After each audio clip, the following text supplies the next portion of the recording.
What's good? It's your boy Fanon. All right, man. We got an interesting little bit of information about Anthony Joshua.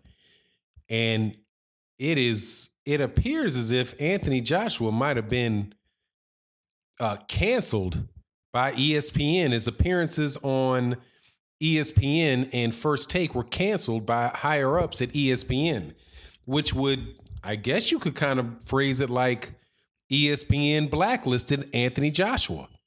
Amazing, man. Amazing. Shout out to Black Fight Fan TV who shot out this letter. You can also go to his community page. He'll have the actual note that's up. And let me go through it for you. But before I do that, I want to thank you, welcome you back to the channel. If you are a subscriber, thank you so much for subscribing.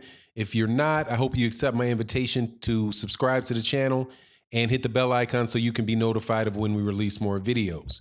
Now, again, this bit of information is on the community tab for Black Fight Fan TV.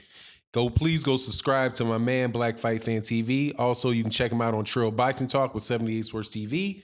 Great show. Let me go through this. The heavyweight champion, Anthony Joshua, was scheduled to appear on multiple ESPN platforms Thursday, including an on-set appearance on First Take. Why was Joshua scheduled to be on ESPN? He is defending his WBA, IBF, WBO, and IBO crowns against Jarrell Miller on June 1st at Madison Square Garden in New York City. It is Joshua's U.S. debut. Big news in boxing. That fight will air in the U.S. on DAZN, and the fighters did publicity in New York City this week. On Wednesday morning, the DAZN camp received word from ESPN reps that everything was in order for a series of Joshua interviews out of ESPN's New York City studios. A packed schedule of multiple appearances that had been increased from the original number because of demand from multiple ESPN outlets. Miller was also scheduled to be on First Take with Joshua. Later that night, Joshua's appearances were suddenly canceled. It is not a common occurrence for significant talent bookings to be canceled this late. This is also a heavyweight championship and one of interest to ESPN commentators and programs interested in boxing. What happened? Sources close to the Joshua Miller promotion believe that ESPN higher-ups got wind of the booking and did not want to promote a DAZN fight. DAZN is now being headed by John Skipper, the former president of ESPN. When contacted, ESPN said they wanted to have Joshua on closer to his June 1st fight. DAZN has other fighters under its aegis, including middleweight champion Canelo Alvarez, who will be in New York next week for a press conference for his May 4th fight against Daniel Jacobs. Will Canelo appear on ESPN next week? Okay, man. That's wild. That is very unusual. And honestly, once Anthony Joshua, and again, shout out to Black Fight Fan TV for sharing this information, and the subscriber and the source of his source that provided that information to him. I was wondering why he wasn't on First Take. That last time he came, it was, he showed up to the early morning shows and then he got on ESPN. You had Max Kellerman asking him a bunch of questions and the like. But this time he's not on. Very interesting. Very interesting.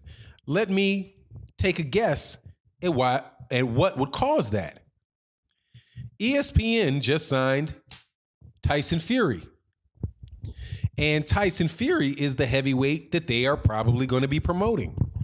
I'm not sure if it was Bob Arum that said, "Hey, we are now competing in the heavyweight division." No, we don't think that it's smart for you to promote a competitor's fight and build the name of Anthony Joshua to compete with Tyson Fury, who they're going to try to build. We also know that ESPN has made a 5-fight offer for Deontay Wilder.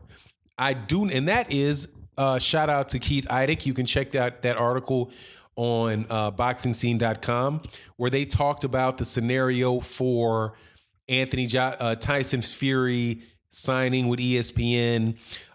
In short, there was question about whether Tyson Fury even really wanted the fight, but he signed with ESPN despite the fact that Deontay Wilder had made him a 50-50 offer. And so he talked about that, and then he talked about DAZN competing with ESPN Plus, all of the like, right? So it just seems to me that maybe that these things are connected. That ESPN wanting to sign Deontay Wilder, and they said that the Deontay Wilder fight had to be, according to Keith Idec, again, you can check him out on boxingscene.com, that fight was supposed to be a 5-fight deal. So if you have Deontay Wilder on a 5-fight deal, you have Tyson Fury on whatever deal he has, which, by the way, side note, Bob Arum said on The Boxing Voice, you can go check out the interview on The Boxing Voice, that money that was rumored for Tyson Fury was not accurate. So we don't know what it means, what the terms of the deal for Tyson Fury is. Regardless, he signed with Tyson. ESPN did sign Tyson Fury. They are trying to sign Deontay Wilder. It seems kind of counterproductive to spotlight your competitors' main guy and to help them build the name of that fighter. But why would the higher ups do it? Now, and if you listen to the way that this article was phrased, or this note was phrased, if it's true, again, go to Black Fight Fan TV. I will know whether it's true or not if we hear of Anthony Joshua going back to the UK and he doesn't do First Take, right? If he doesn't do First Take, then we know he wasn't on First Take, and this seems to have some credibility to it. Then, it just doesn't seem like it makes a lot of sense for them to promote Anthony Joshua. And not being promoted by ESPN in the United States or Fox in the United States is a huge hit to the name recognition of Anthony Joshua in the United States. Specifically, the preparation for the Jarrell Big Baby Miller and Anthony Joshua fight in New York City, because they missed getting into millions and millions and millions of homes. And on top of that, to cancel it so late means that they couldn't find alternative outlets, even if there were very good ones that that would replace ESPN besides Fox. They didn't have enough time. They didn't have enough time to fix it. So, a source could say they believe higher ups got wind of it, but shoot, that you could also think just as likely that they bait and switched them and say, yeah, you're going to be on the show. We got all these shows for you. And then at the last minute pulled out and left him with nothing to do, right? Left him with nothing, nowhere to go. Which would mean that the biggest promotion that Anthony Joshua got in his, when he was in New York City, was the Breakfast Club interview where he got, kind of sauced up.